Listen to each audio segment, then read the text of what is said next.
U.S. President-elect Donald Trump has chosen former Senator Kelly Loeffler to lead the Small Business Administration. Trump believes Loeffler's experience in business and Washington will help reduce bureaucracy and create opportunities for small businesses to grow and innovate. Loeffler, a staunch supporter and donor, was also chosen to co-chair Trump's inaugural committee after his presidential election win on November 5th. Loeffler previously served as a U.S. Senator from Georgia, appointed in 2019 to succeed Senator Johnny Isakson before losing to Democrat Raphael Warnock in a special election in 2021.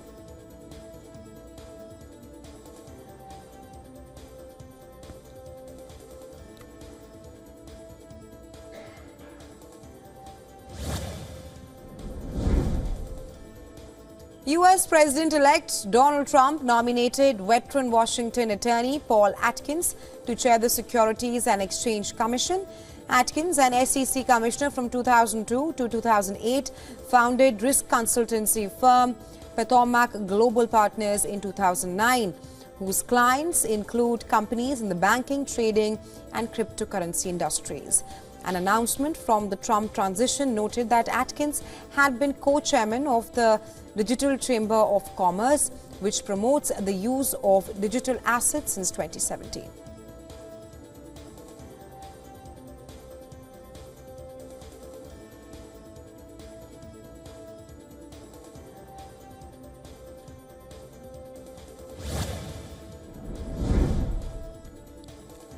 The Palestinian death toll from ongoing Israeli attacks in the Gaza Strip has surged to over 44,500, while more than 105,000 people have been injured. According to Gaza-based health authorities, in just the past 24 hours itself, Israeli military operations have claimed 30 lives and left 84 more injured. These numbers are a part of a larger devastating trend.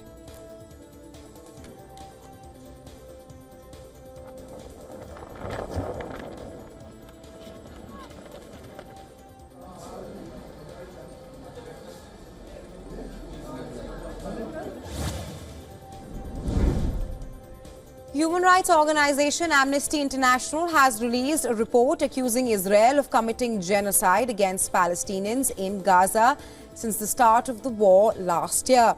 The 300-page report is based on an extensive research, including satellite images, eyewitness accounts, and statements from Israeli officials.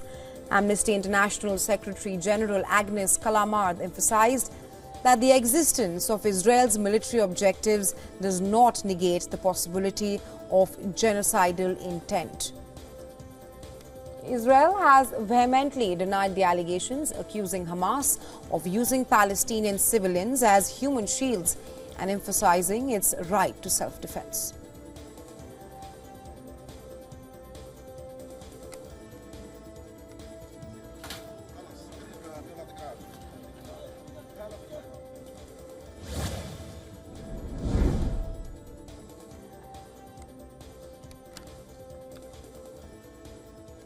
South Korea's parliament has introduced a motion to impeach President Yoon Suk-yeol over a failed attempt to impose martial law.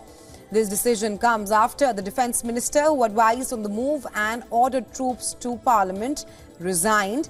The opposition Democratic Party is leading the charge, with lawmakers planning to put the impeachment vote to parliament on Saturday. However, Yoon's ruling People Power Party has stated that it will oppose the impeachment, with 2 years remaining in Yoon's 5-year term.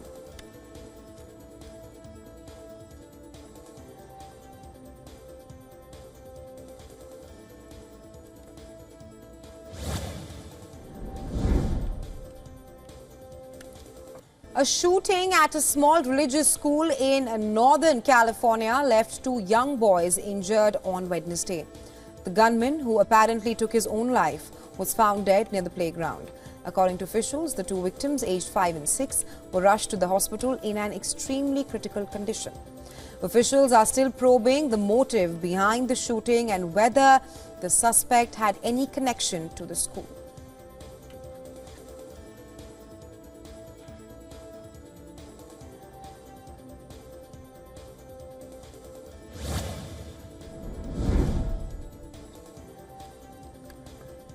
Cuba's Deputy Foreign Minister Carlos Fernandez has dismissed a proposal for mass deportations from the US to Cuba, calling it unrealistic and unfair.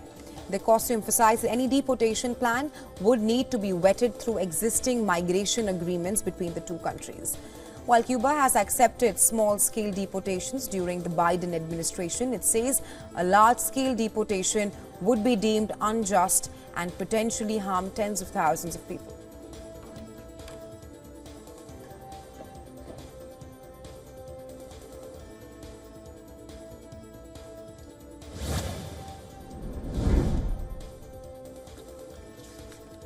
A dramatic and deadly confrontation unfolded in a Vancouver convenience store on Wednesday, resulting in the fatal shooting of a stabbing suspect by the police. According to eyewitnesses, the incident began when a man stole liquor and a knife from a nearby restaurant. He then crossed the street and entered a 7-Eleven store where he stabbed two people. Vancouver police responded quickly to the scene and an officer fatally shot the suspect. The suspect was rushed to the hospital where he succumbed to his injuries. Two people were injured in the stabbing, but the injuries are not considered life-threatening.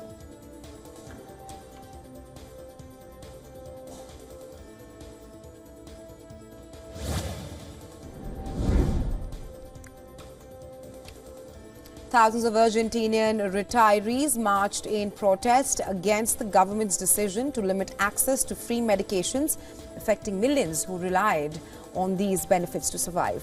The demonstrators are outraged over the government's measure, which it claims is aimed at reducing resource misuse. Well, according to presidential spokesperson Manuel Adorni, the measure applies to medicines and is intended to deliver to retirees who have real needs, while pointing out irregularities in the supply of medicines. Retirees receive a minimum pension of only $250, making these benefits crucial for their survival.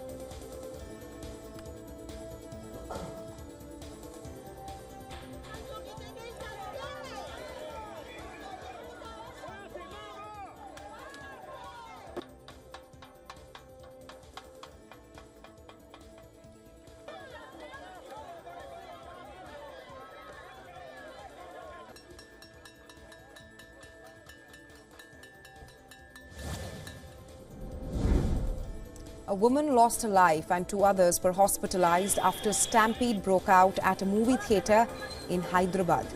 The tragedy unfolded during the premiere of the highly anticipated movie Pushpa 2 The Rule, which drew a massive crowd to the theatre.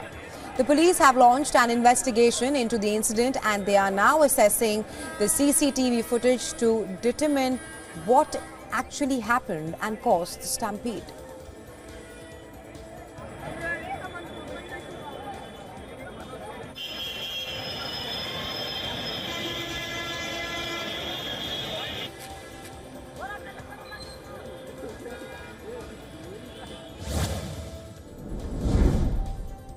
Iranian officials have freed Nobel Peace Prize winner Narges Mohammadi from prison for 3 weeks on medical grounds.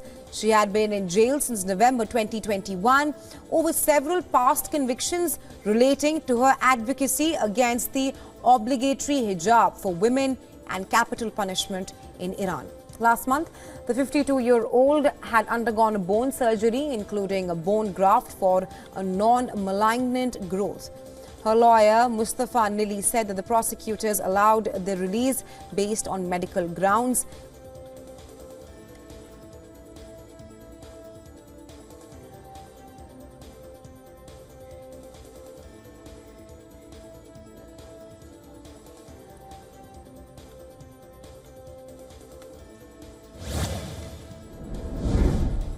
Mumbai has recorded a maximum temperature of 37.3 degrees Celsius, its hottest day in December in the last 16 years.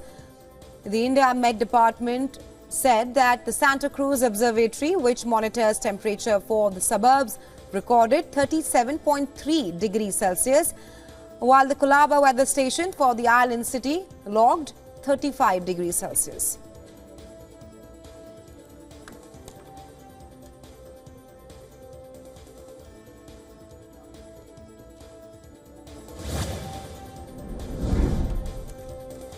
Delhi's air quality has finally shown some improvement, moving from the poor category to moderate with an overall air quality index 161 as of Thursday morning.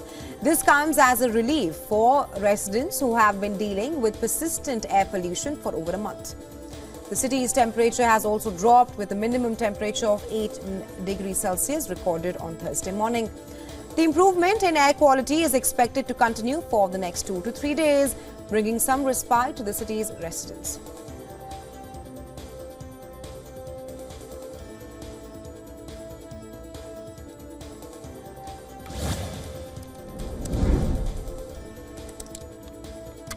Amazon is under fire for allegedly halting its fastest delivery services to 2 black neighborhoods in Washington, D.C., while still charging full membership fees. Prime membership costs $139 annually, and the claim also includes Amazon secretly imposing delivery restrictions in low-income zip codes. And that since mid-2022, Amazon shifted supplies in these areas to third-party services. In response, Amazon said it has made the change based on concerns about driver safety.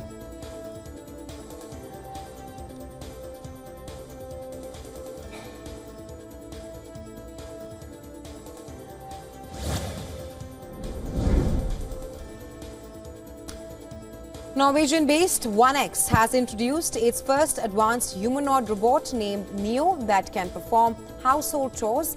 CEO of OneX, Bernd Born-H, claimed that Neo's AI model enables it to handle tasks autonomously, control its movements and engage in conversations. Meanwhile, Neo can be remotely piloted, allowing users to interact with the robot from anywhere in the world.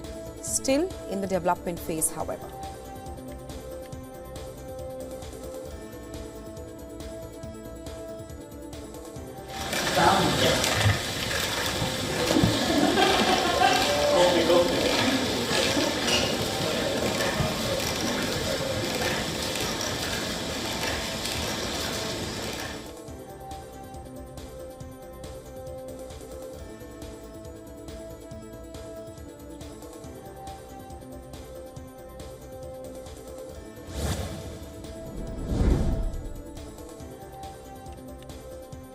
A group of experts have submitted a report to the Spanish government to reduce screen time for kids. Experts have suggested no digital device exposure for kids under 3 and limited access for those under 13 years of age. The report also suggests putting a health warning on smartphones and also promoting phones without internet for kids aged between 6 and 12. The committee has also urged medical practitioners to include questions about screen time among kids during their regular health checkup.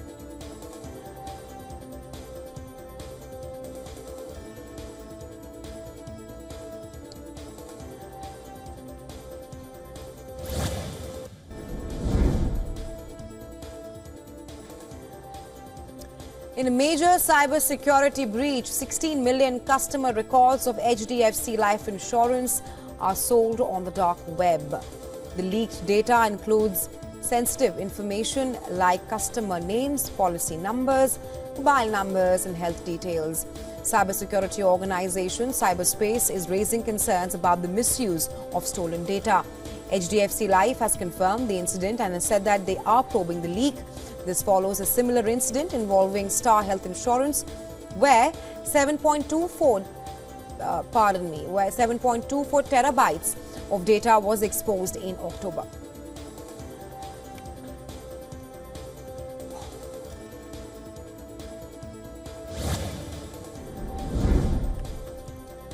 Airbus announced just over 2,000 job cuts in defense and space, or about 5% of its second largest division. The aerospace giant reels from US competition in the satellite sector, but the cuts were not as severe as the European group had first warned. More than half of the total job reductions will fall in the space systems business following heavy losses on satellites. Airbus builds satellites and transporters and has key shares in European missile fighter and space launch programs. In October, Airbus announced plans to cut up to 2,500 jobs in defense and space, or 7% of the workforce.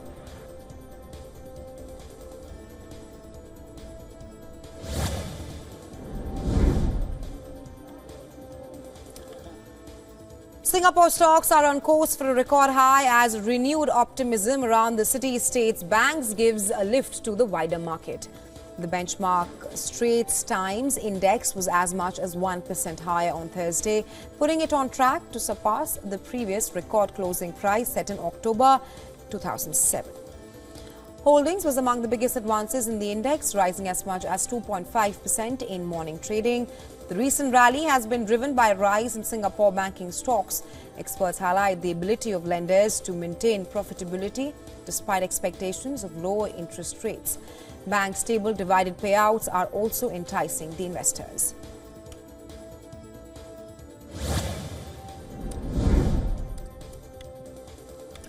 Oil steadied after decline, with traders looking ahead to an OPEC Plus meeting on Thursday that's expected to see the cartel again defer a move to revive output in an already well-supplied market. Brent crude traded above $72 a barrel after sliding by nearly 2% on Wednesday. The Organization of the Petroleum Exporting Countries and its allies are edging closer to agreeing to push back an increase in supply to stave off a glut in 2025, while commercial stockpiles shrank more than 5 million barrels for the biggest weekly drop since August.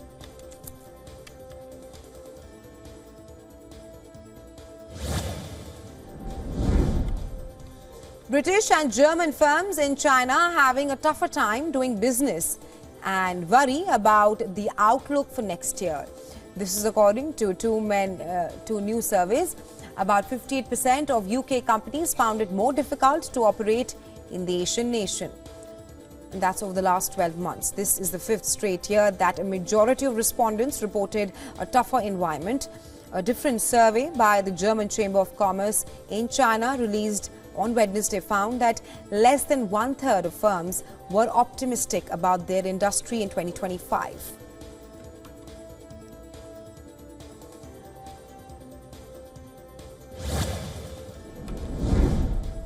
President-elect Donald Trump's pick of a crypto proponent lifted Bitcoin to a record $100,000 as traders warmed to the prospect of relaxed regulations. The digital asset rose as much as 6.1% on Thursday. The crypto market overall has jumped by roughly $1.3 trillion since Trump's U.S. election.